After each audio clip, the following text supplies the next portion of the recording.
hoy tenemos Santa Cena, pero vamos a hablar de un tema que se llama un plan mejor. ¿Cómo se llama? Un plan mejor. Jehová le dijo a Moisés: baja, vete, ordena al pueblo que no traspase los límites, porque si traspasan los límites, va a morir una gran multitud. Jehová estaba recio, diciendo: se van, se mueren, no deben traspasar los límites. Pero qué Dios de amor tenemos, qué Dios de misericordia tenemos nosotros. Ese mismo Dios le ordenó a Moisés: oye, Moisés, dile al pueblo que para que tengan comunión conmigo, ellos van a hacer para mí sacrificios y ofrendas. Porque siempre el interés de Dios fue tener comunión con el hombre. Usted sabe lo que es con tantos defectos como tenemos nosotros y tanto que le fallamos, y Dios siempre nos ama y Dios siempre quiere tener comunión con sus criaturas. Le dijo: mira, eso era todavía cuando la ley. Le dijo: ustedes van a hacer sacrificios, holocausto, ofrenda de paz, oblación, ofrenda por el pecado y día de la expiación. Pero ¿qué pasa? Que esas ofrendas y esos sacrificios que el pueblo de Israel iba a hacer era de una manera temporal, preparando al pueblo para lo grande que venía de la ofrenda mayor, que era Jesucristo, porque la ley era imperfecta, fue imperfecta. Pero yo le hago una pregunta a todos los que están aquí: ¿no tuvo la ley su propósito? Tuvo su propósito, vamos a ver. Aunque fue temporal, esa ley tuvo propósito. Vamos a ver cuáles son. Número 1, vino a causa de las transgresiones. Después de hacerle su promesa a Abraham, Dios nos dio la ley para mostrar lo que estábamos haciendo mal. Te señalo, mira, el hombre no sabía, pero eso está mal. Qué bueno cuando un papá le explica al hijo: mira, ven, es porque te quema. Es porque te quema. Mira, mete el dedito para que tú veas. Pero todavía los hombres tenían que hacer esos sacrificios, esas ofrendas, pero era de una manera temporal, porque habían pecado, habían transgredido la ley de Dios. Número 2, para encerrar al hombre en el pecado, por cuanto todos pecaron, están destituidos de la gloria de Dios. Esa ley fue de una manera temporal porque existieron leyes civiles, leyes morales y leyes ceremoniales. Y esas eran leyes ceremoniales. Número 3, la ley fue una manera temporal que Dios tuvo de tratar con el hombre hasta que viniera la simiente, hasta que viniera Cristo. Qué difícil. Y esa gente lo llevaban. Yo digo que ellos estarían cansados mucho porque en Miqueas ya ellos llevaban tantas ofrendas y tantos sacrificios que llevaban la peniquebrada, la enferma, y Dios le dijo, ustedes me tienen harto. Nosotros en términos dominicanos diríamos, me tienen harto. Para que ustedes me traen esa vaca enferma. Porque Dios siempre quería en el hombre la actitud del corazón. No era llevar ofrenda por llevar ofrenda. Era con el propósito de llevarlo a Cristo. Próximo propósito fue una guía para preparar al hombre para la fe. Qué Dios que tiene paciencia con nosotros. Qué Dios que nos enseña de tantas formas. Número 5. Era para los judíos y les sirvió como un ayo, porque nosotros no tenemos que guardar la ley. Eso era para ellos. Nosotros no tenemos. ¿Y qué era un ayo? Un tutor, una persona encargada de instruir, un mentor, y eso fue la ley para ellos. Para llevarlo, era una preparación, era tipo de lo que había de venir. La última fue dada para educar al hombre a su necesidad de la salvación por la fe. Venía un sacrificio mayor, el sacrificio de Cristo en la cruz del Calvario. A Dios nunca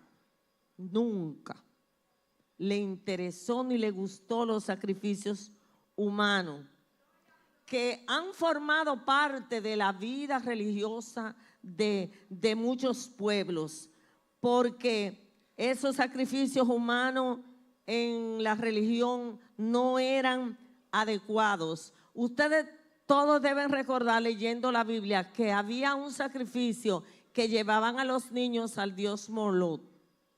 Dios refutó eso. A Dios no le gustaba ese sacrificio.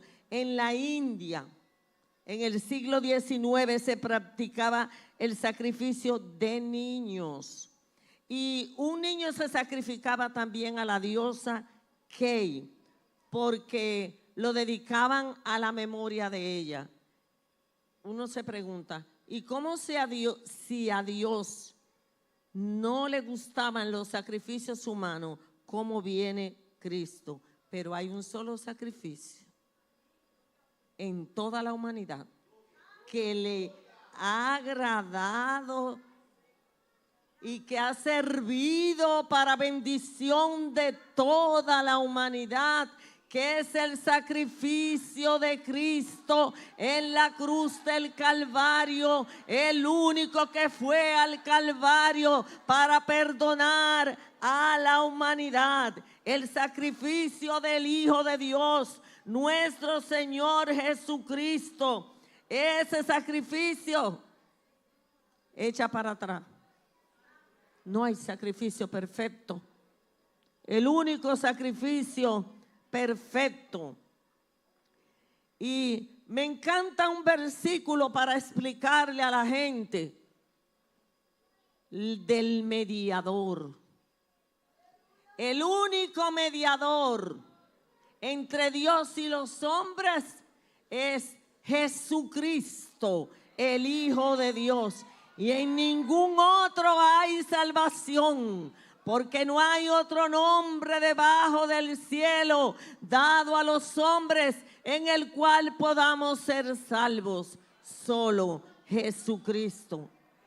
Pero podríamos decir en este día que Cristo es y fue un sacerdote mejor.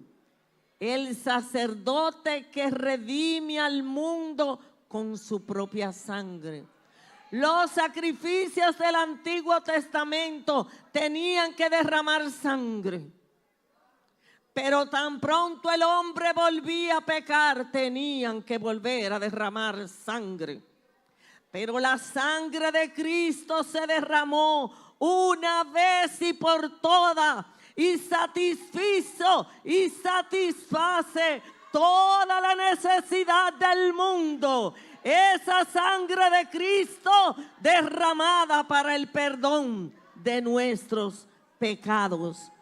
Él se ofreció. Aquellos corderitos que llevaban tenían que ser perfectos. No podían tener magulladura.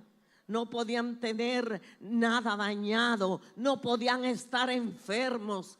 Era tipificando el sacrificio perfecto, el sin mancha, el que no había pecado, el que fue a la cruz.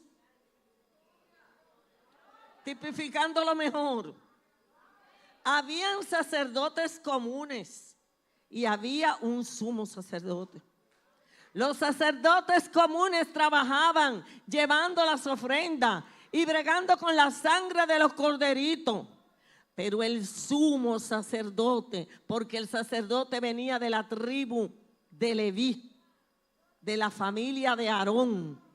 Pero ese sumo sacerdote entraba una sola vez al año por sus pecados, porque era humano, pero también por el pecado de los líderes, de la gente. Y si estaba mal, pena de la vida, ahí moría.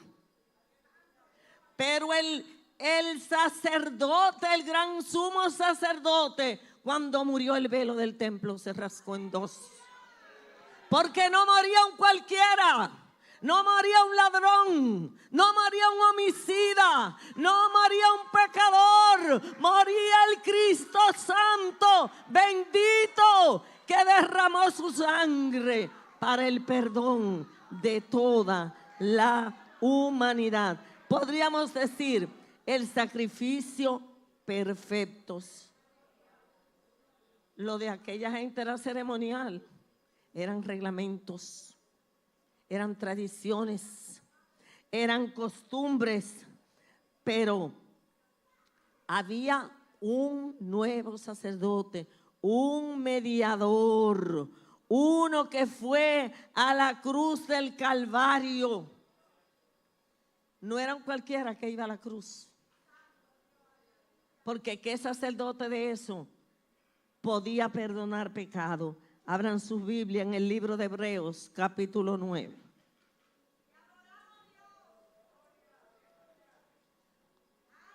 Aleluya. Primero vamos a leer 11 al 14.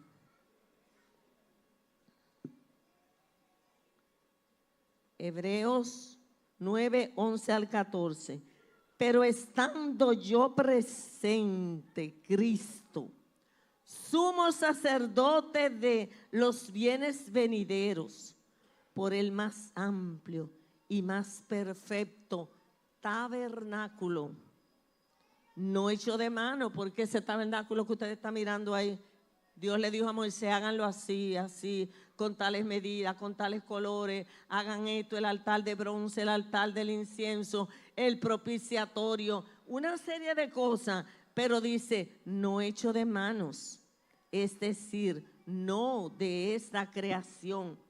En el 12 dice, y no por sangre de machos cabríos, ni de becerro, sino por su propia sangre. Entró una vez para siempre en el lugar santísimo, habiendo obtenido eterna redención. Ya no hay más nada, no hay nadie que morir, no hay cabrito, no hay macho cabrío, no hay hombre que vaya a morir. Fue una vez, fue Cristo que murió. Porque si la sangre de los toros y de los machos cabríos y las cenizas de la becerra rociada a los inmundos santifican para la purificación de la carne. Me encanta, el 14. Cuánto más la sangre de Cristo, el cual mediante el Espíritu eterno se ofreció a sí mismo sin mancha a Dios, limpiará vuestra conciencia de obra muerta para que sirváis al Dios vivo. Señores, nosotros cada día debemos de aferrarnos más y predicar de ese sacrificio de Cristo tan perfecto, tan puro, todo lo que hizo ese sumo sacerdote que tuvo redención eterna. Ya la deuda ha sido cancelada. Alguien pagó por ti, por mí. Alguien se llevó tus pecados y los míos, porque la sangre representa la vida. Y Él derramó su propia vida. Él dijo, yo pongo mi vida. Y nos ha perdonado, porque no solo cargó, sino que canceló, sino que pagó lo que a ti y a mí no correspondía. Jamás necesitaremos otro sacrificio. Lo que tenemos es aceptar, obedecer, decirle, yo te acepto, mi Dios, como norma y regla de vida. No necesitamos un intermediario. Tú no necesitas contarle tus pecados a nadie para que te perdone. Tu mediador es Cristo. Tu mediador es Cristo, el que perdona pecado. Acerquémonos pues confiadamente al trono de la gracia. ¿Para qué? Para alcanzar gracia y misericordia, para el oportuno socorro. Qué privilegio tenemos tú y yo, que podemos decir, ay Padre, vengo delante de ti. Ay Padre, ¿cómo soy? Te pido que me perdone. ¿Cómo soy? Vengo delante de ti. Y cuando termino esa oración digo, en el nombre de Jesús. Amén. Porque ese es mi intermediario. Ya no hay ritos, ya no hay ceremonia, no hay saumerio. No, esto es directo. Esto es directo para hablar con el Padre Celestial, con gratitud por lo que Él ha hecho con nosotros, porque nos ha perdonado, pero porque la sangre de Cristo pagó el rescate. Dirán la gente, ¿y por qué es que mencionan tanto esa sangre de Cristo? Es que fue la sangre del grande. Es que no fue la sangre de un macho cabrío. Es que no fue la sangre de un becerro. Es que fue la sangre de Cristo que nos redimió, que nos perdonó para el perdón de nuestros pecados. Oiga, fuimos purificados por su sangre. Fuimos purificados por su sangre. La gente se contaminaba en el Antiguo Testamento. Si le ponía la mano a un inmundo, a un muerto, ya estaba contaminado. Eso es grande. Tenían que limpiarse. Dice que había macho cabrío de una vaca alazana. Entonces ellos tenían que limpiarse externamente porque era de afuera. La contaminación era de afuera. Pero hoy la gente nos contaminamos con el corazón. Ese corazón endurecido, que hay que ablandarlo, que hay que entregárselo a Cristo. Y ese corazón endurecido no es solamente para los que están fuera. ¿Cuántos que dicen servirle al Señor y tienen su corazón endurecido? Ya no hay más muerte. Ya no hay más derramamiento de sangre. Ya Cristo no va a ir al Calvario, ya Cristo fue. Nosotros somos los que necesitamos arrepentirnos y ablandarnos, porque todo lo que había antes era ceremonial, pero ahora son leyes morales.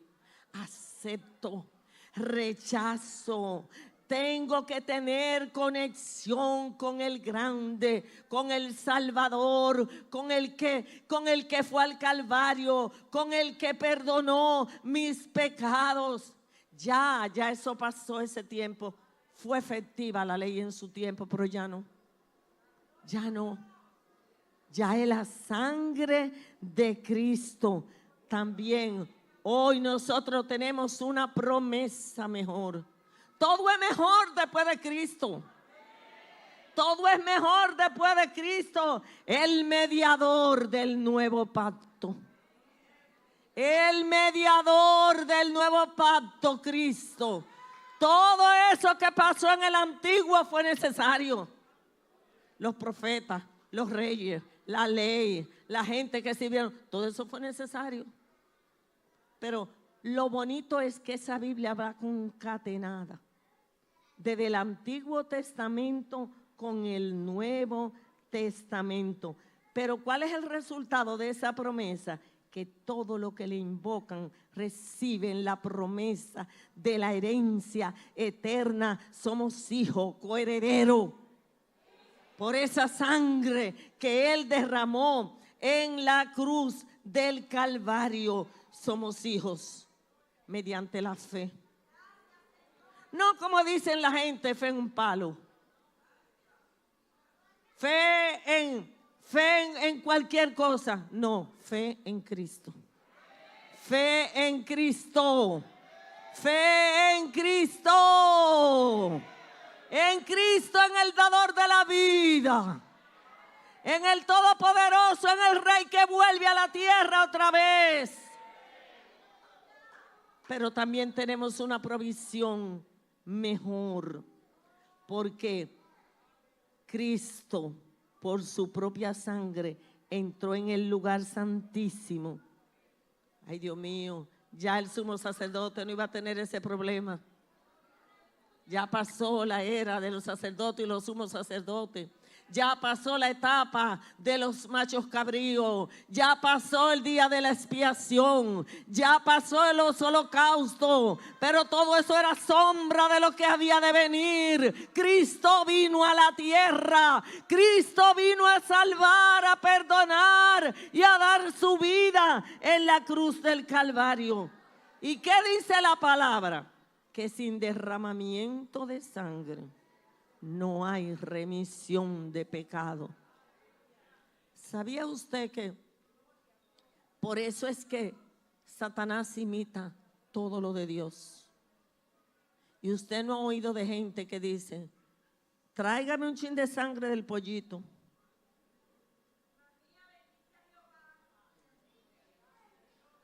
Tráigame un chin de sangre, y a un evangélico no quieren entenderlo. Usted no sabe que lo que le están hablando es negocio con Satanás. No hay que derramar más sangre. Usted no tiene que llevar sangre aparte.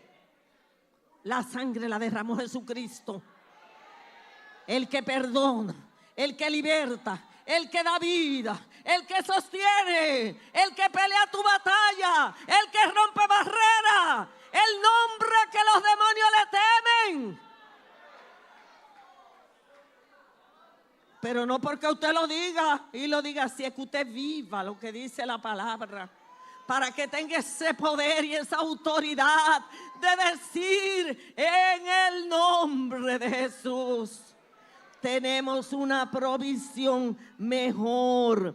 Dice que Él entró en el lugar santísimo una vez por todas, y el día de la expiación, que era algo que se celebraba, era una fiesta para los judíos, que todo el mundo tenía que ir y que ofrecer, porque ¿quién no pecaba? ¿Quién no comete error? ¿Quién no falla? Esa era una fiesta y solo carnero era que llevaban. Pero iba el pueblo de Israel todo. Ellos celebran todas esas fiestas todavía, porque ellos todavía no han creído que Cristo ha venido. Ellos están esperando al Mesías, pero el Mesías vino hace rato. Y ellos están esperando al Mesías. Y cuando venga la gran tribulación, que esté el anticristo que tenga 3 años y medio y se siente en el templo, que Cristo descienda y ponga su pie en el valle del Armagedón y entre en el templo y él le enseñe sus manos heridas, su costado lacerado, y ellos van a entender y van a decir que lo perdone, que ahora, mira ese Cristo. Y ahí Cristo viene a establecer su reino milenario, donde habrá paz. Solo habrá paz en el valle. Algún día, oh sí, solo habrá paz en el valle. No habrá tristezas ni penas, nada de luchas allí. Solo habrá paz en el valle. Oh sí, me encanta eso. Esa estrofa que dice: manso entonces el oso y el lobo también, mas el león con el cordero dormirán, oh sí, y el niño pequeño con la bestia feroz. Llena será toda la tierra de esa paz, oh sí. ¿Saben algo? Que después que pase el milenio y la gente disfrute de paz, van a soltar a Satanás de nuevo. Y hay un grupo de gente que le va a coger atrás. Miren, esto es una decisión. A la gente no le gusta que le digan: mire, el que esté firme, que no caiga. Pero así que dice la Biblia. Cuidemos nuestra salvación con temor y temblor. Porque hay muchos jaracas y pajaracas que entretienen. Por ejemplo, en la clase de hoy, uno dice: ay sí, pero ya ellos. Habían gente que le tiraban a los hebreos, que le tenían tirria, le tenían envidia, porque estaban en posiciones.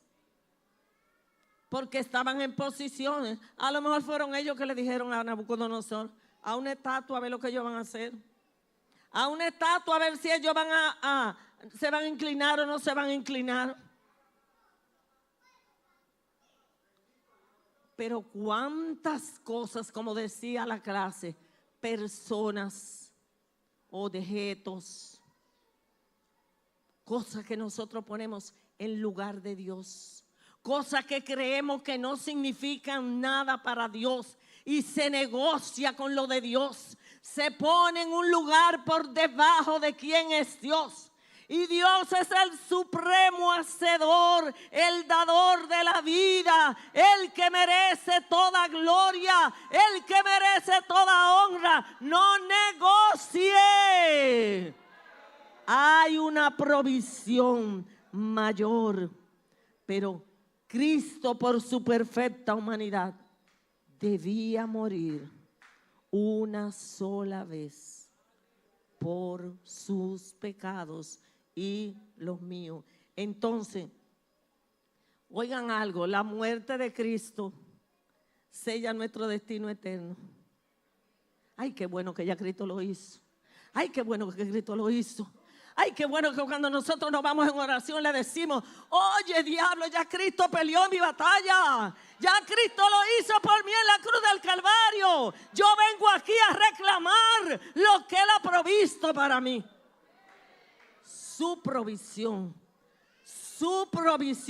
una provisión mejor. Ese Cristo es para ti. Ese Cristo es para mí. Ese Cristo te abraza. Tú tienes oportunidad en esta hora de decir: Señor, me rindo ante ti. Vengo donde ti. Hay que estar preparado. Nadie sabe. ¿Y quién sabe a la hora? ¿Quién tiene el día? ¿Se lo pusieron? Le han dicho a algunos de los que están aquí: yo me muero en tal día. Me pusieron una fecha y nosotros, viga para allá. Viga para allá, hago lo que yo quiera. No, yo arreglo eso después. Yo arreglo eso después. Es ahora el tiempo de salvación. Es la hora aceptable.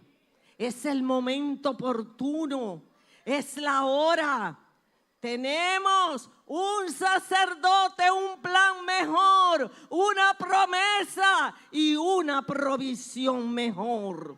Ojalá que cada uno de nosotros digamos, yo le acepto como norma y regla de vida.